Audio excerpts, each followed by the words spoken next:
All right, so Biden's Secretary of State Anthony Blinken was pressed by Ilhan Omar yesterday on how exactly Palestinians who are living under a system of apartheid and an ongoing ethnic cleansing are supposed to seek legal recourse under this system, in addition to why the United States and Israel continue to oppose an international criminal court investigation into the war crimes that are potential war crimes that have been committed by Israel and Hamas. And needless to say, I mean, I'm guessing this won't surprise most of the people who watch my videos, but his answer was basically a circular non-answer. And so I think it's important to understand where the Biden administration is coming from this, because it just gives us a glimpse, a perfect encapsulation as to how the United States views this problem. And that is basically that Palestinians need to shut up, be silent, and accept the ethnic cleansing that is coming their way. So here's a question, and I'll talk about it as we go on through. I know you opposed the court's investigation in both Palestine and in Afghanistan. I haven't seen any evidence in either cases that domestic courts both can and will prosecute alleged war crimes and crimes against humanity. And I would emphasize that in Israel and Palestine, this includes crimes committed by both the Israeli security forces and Hamas. In Afghanistan, it includes crimes committed by the Afghan national government and the Taliban. So in both of these cases, if domestic courts can't or won't pursue justice, and we oppose the ICC, where do we think the victims of these supposed crimes can go for justice? In both of these cases, if domestic courts can't or won't pursue justice, and we oppose the ICC, where do we think victims are supposed to go for justice? And what justice mechanisms do you support for them? Thank you.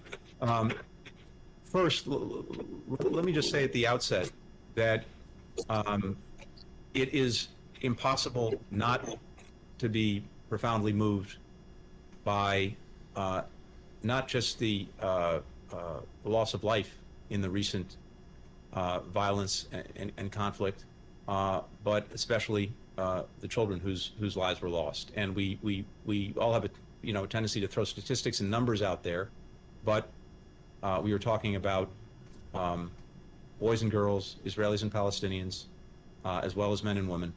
And I think none of us, from whatever perspective we come, can lose sight of that. So that's one thing that's very important.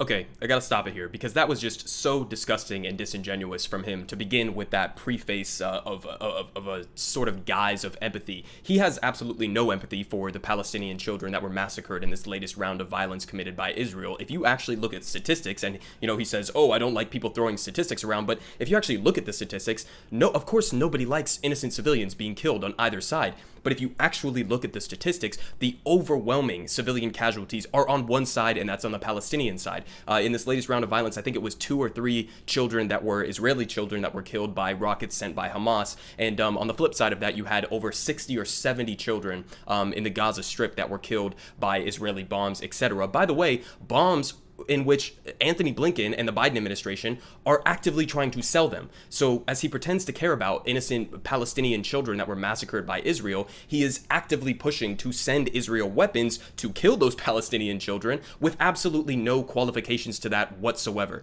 So when he pretends to care about children in this, it's the most disingenuous bullshit I could possibly imagine. It's disgusting because on policy, his actual actions that he is taking in the real world demonstrate that he absolutely does not give a shit about innocent civilians in Gaza and other parts of the Western occupied territories being killed. So he's just an absolute liar and a disingenuous actor by making that his preface to what he's about to say now. Look, you know our views on the ICC and its jurisdiction. We continue to believe that absent a Security Council referral or absent the request by the state itself. Okay, so pause again. So absent a UN Security Council approval or absent the approval of the state itself, the state of Israel. So what he's basically saying is a circular argument here. Again, okay, he opposes the International Criminal Court investigation because he says they don't have jurisdiction, but the reason they don't have jurisdiction is because the United States, through the UN Security Council, in which the United States has veto power over, because the United States will not approve that ICC investigation, and because Israel, of course, does not want an investigation into their own war crimes, that therefore the ICC has no jurisdiction. So it's a completely circular argument. He is simultaneously trying to block this criminal court investigation and then turning around and saying, well, because we blocked it, therefore they don't have jurisdiction, and because they don't have jurisdiction, therefore they can't go in and look at the war crimes. So understand the actual situation that's happening right now. It's really not that complicated. Anthony Blinken, Israel, the United States government opposed the International Criminal Court investigating war crimes committed by Israel and Hamas, by the way. This is a two-way street.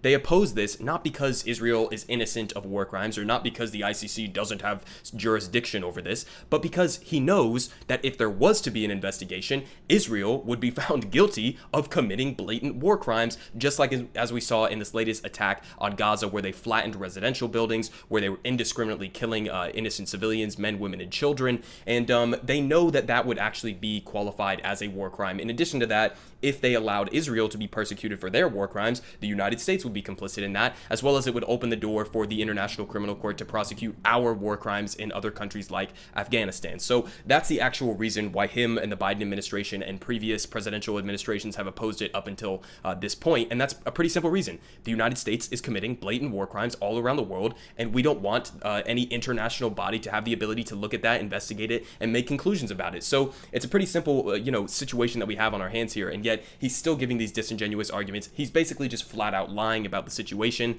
because again, his entire argument is circular. You can't say the ICC doesn't have investigation because the UN Security Council hasn't approved it when the United States has veto power over the UN Security Council. So it's just a complete circular argument. It's bullshit. All they're doing is perpetuating this system of violence that is going to continue to be inflicted upon the Palestinian people, whether it's in Gaza, the West Bank, the continued illegal settlements. This is the policy that Joe Biden's administration is continuing to support. So don't let them pretend to care about the massacre of innocent men, women, and children in Palestine or in Israel. They don't give a shit. This is just a continuing project of selling weapons to Israel with absolutely no qualifications, and continuing to block any actual legal recourse that Palestinian people can have to combat this continuing onslaught against them.